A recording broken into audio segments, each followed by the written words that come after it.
Nicole, tara na, let's go home. Mamaya na po, Yaya. Maaga pa po eh. Ay, hindi 20. Magagalit si Sir sa akin eh. Ano sa inyo na? Maganda yung health nyo. Naiintindihan ko.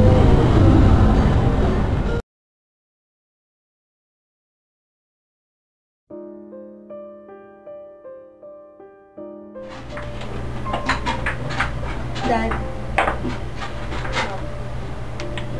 Saan ka galing, Nicole? sa may coffee shop lang po sa may kanto, Dad. Ba't ka nandun? Sinong hinintay mo? Wala po. Kasama ko lang po si Yaya. Kumain lang po kami at nagbasa. Ito ba yun, Elsa? Opo, sir. Sigurado ka, ha? Buti kong gano'n. Nana! Hindi ko na mga assignments mo. Tapos mo na. Hindi pa po tapos. So, what are you doing here? Go up! Stop eating. Tapos mo yan.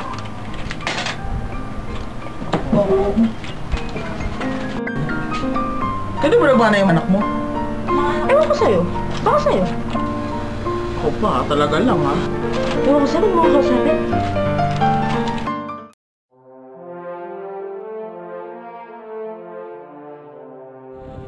Hindi ko na talaga sila maintindihan. College na ako pero si Yaya Elsa nandyan pa rin.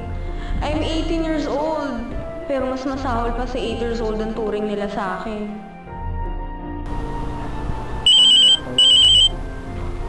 Hello?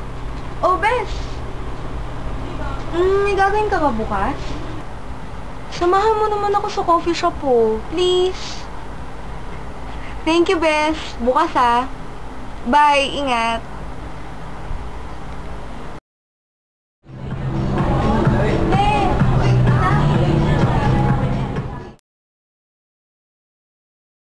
Uy, Bes, thank you ah. Sinamahan mo ako ngayon ah. Medyo down kasi ako lately. Lagi na lang walang tiwala sila mama at si papa sa akin. Ano ka ba naman, Bes? Hindi ka pa nasanay. Alam mo naman na unit child ka lang. Well, anyway, may papakilala pala ako sa'yo. This is Daniel, yung cousin ko, remember? Hi, Daniel. Nice to meet you. Hi, ikaw pala si Nicole. Lagi ka kasi nakwento sa akin ng pinsan ko eh. Ang pretty mo pala. Ang pretty now. Yung kamay niya, pretty sa ako. Una tayo. Opposite ka talaga, no? Kasi, alam mo yung pinsan ko, she's too loud. And ikaw, ang pin mo. Anong loud ka dyan? Excuse me ah. Pero wait lang kasi naiwan ko ate yung wallet ko sa kotse. Nicole, dito ka muna sa pinsan ko ah. Nakalambalit ako kayo. So, Nicole, what kind of music are you into?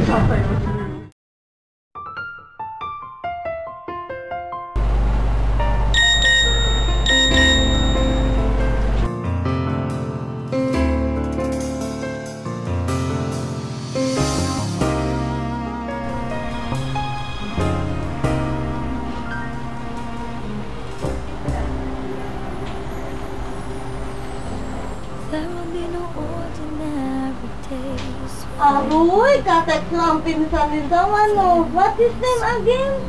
Daniel po, Yaya. At hindi po siya yung katext ko. Ay naku, you're lying to me pa. I know naman. Ha? Alam nyo? Huwag kayong maingay ha. Secret lang natin to. Ay, alam mo Nicole, I know naman that your father will get mad at you. Ay naku. Yaya, wala naman po kaming ginagawang masama eh. Eh kahit na ba, mapapagalitan ka na naman ni father mo. At pati ako mapapayag nun eh. Saka na ka. Hello? Yes? What is that? Hi! Ay, wait lang ah. Yaya, please. Ay, talaga naman Sorry ito. ah, si Yaya kasi eh.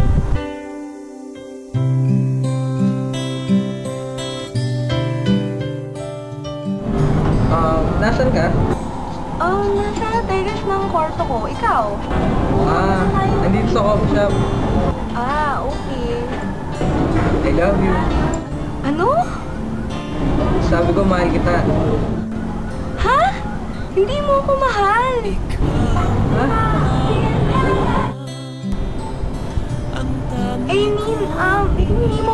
mahalin. Bakit? Kasi hindi ako pwedeng magmahal. Hindi totoo yan. Hindi mo ko naiintindihan. Basta, kahit ano pang sabihin mo, mahal kita.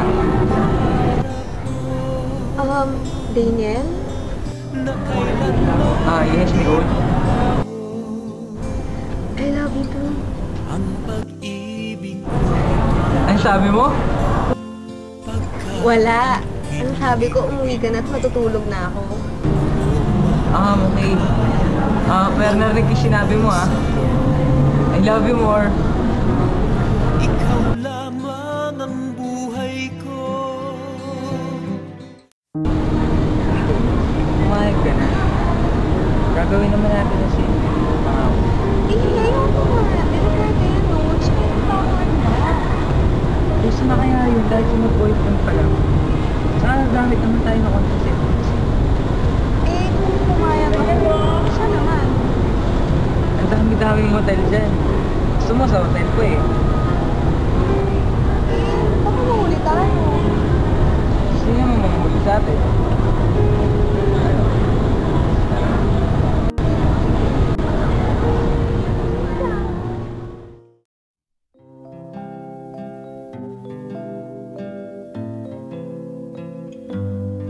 Saan kayo nang galing?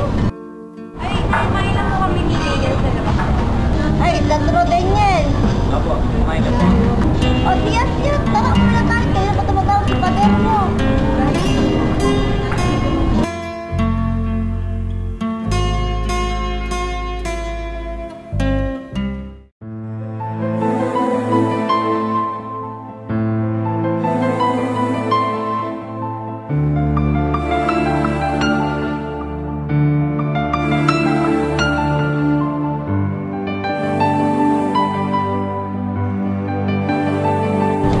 Nicole.